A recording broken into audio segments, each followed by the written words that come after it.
Hello and welcome to another Game Nexus hardware review. What you see in front of you right now is the Sega Genesis, released in 1989 along with its Sega CD. You can see this is the original Model 1 because it has the 16-bit going across the front and the original big Genesis logo going across there as well. Right now we have Ultra Beast in there, which is one of the first games for the system.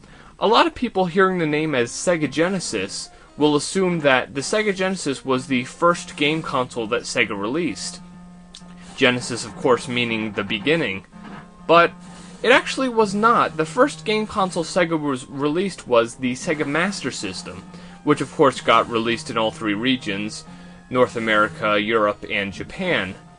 The system really didn't do too well in the USA because Nintendo had such a stranglehold on the market, no one really could compete. So a lot of people in the countries which the system did well, Japan and Europe, and some people even here in the USA wondered if you could play all like your favorite Master System games here on the Genesis. But of course the biggest problem is the cartridges. If you look at the Sega Master System cartridge on the top as compared to the Genesis cartridge on the bottom, you'll notice the Master System cartridge is a lot more square-edged, whereas the Genesis cartridge is a lot more rounded. Plus, you'll notice that the board itself is just a lot smaller on the Master System cartridge. Now, this problem alone is really the only problem preventing this from working on there, because the Genesis actually contains the processors from the Master System as co-processors. So all the Genesis does is when it has a Master System game plugged into it, it just shifts what processors it's using so it can run your Master System games. So, Sega basically released a new thing called the Power Base Converter. This is actually just designed so it'll allow those Master System games in either the cartridge form, which you just saw, or the card form similar to the TurboGrafx to fit in there. They even have this little advertising thing. It's like, look at all these games you'll be able to play once you get this. It's amazing. And it has the same patterned box design like the Genesis originally had. So all we have to do to make our original Sega Genesis here into a fully compatible Master System machine is remove the cartridge. Basically, you want to just grab your hand here and then lift out the cartridge. Take your Power Base Converter, which right here, as you can see, there's an input for those card games, which are similar to TurboGrafx type games, and your cartridge games, and the bottom is just a little cartridge, which goes into the Sega Genesis here. Get it in nice and tight, and of course, if you have the little screw with the plastic head, you just have to put that into the back of the system here, and that'll keep it in nice and tight, so it won't possibly come out. Open the little door. Grab your Master System cartridge, which in this case we're going to be using Sonic the Hedgehog. Place it directly into the cartridge slot. Flip the switch. And as we can see here, it's running our Master System game. So let's take a look at how well this plays the Sega Master System games.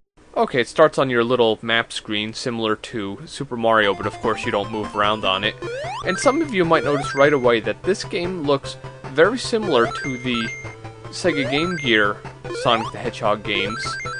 And you would actually be right, because this is the exact same game. This game was released on the Master System in Europe and the US, as well as, of course, the Game Gear. The reason why a lot of American fans might not recognize the Master System version is because the Master System version was actually the last Master System game in the USA, and therefore it's quite a rare game to find. The version that I'm actually playing here is the European version of the game, since I just could not find the American version of the game.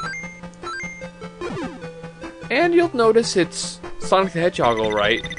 It's a little bit different than the Sega Genesis version, but of course this game was just loosely based on the Sega Genesis game, so it's going to be a bit different. It's not going to be exactly the same as the game you'd see on your Sega Genesis. And it just shows the map screen every time and shows you what level you're on. And occasionally when you're doing a boss battle, Robotnik will come across. Well, this was before you, it was called Eggman. And this stage I found a little bit weird, that you just kind of fall in a gully here and you have to go through the water and everything. And I've actually tested this water here at one point, and even if you stay in the water forever, unlike Sonic 2, you won't drown. So that's a good thing. But you're going to be seeing your very classic Sonic gameplay. I also have no idea why this game was displayed in a blue frame like this. If you noticed the intro screen and the screen that shows you what stage you're on, they're both full screen, but this just displays in this weird little box here. So, it's a little bit weird, but I honestly find it cool that you can even play a game that was pretty much designed for a portable on your TV on the Sega Master System, or of course the power-based converter that we're using it on right now. And what you see here is exactly what you'd see on your Sega Master System. There's like no glitches or anything, because as I had mentioned earlier, you're not actually emulating the game, you're just playing on the native hardware. So, that's Sonic the Hedgehog. Really cool game. I highly recommend it to anyone who hasn't tried this version of the game. Give it a try on an emulator or the real cartridge. As you can see with Sonic the Hedgehog here, the game works just fine on the power-based converter, just like most of our games. The problem happens when you play games like the one I have here, which is Alien Syndrome. This is based on the arcade classic of the same name. You'll notice on the front there it's saying it's a 2 mega cartridge, because it's a larger cartridge than your normal game would be. But if we try to play this game here, just turn on the power here, and then when we come up here, you'll notice the game just starts like normal. I can start up the game, and I can press the start button. But the only problem is I'm not pressing any controls and the character just moves to the left.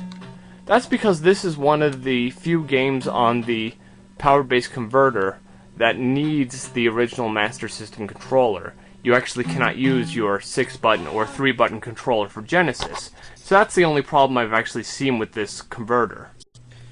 In conclusion, the power-based converter is a great adapter for your Genesis, so you can play all of your Sega Master System games that you would have, and maybe even some that you don't have.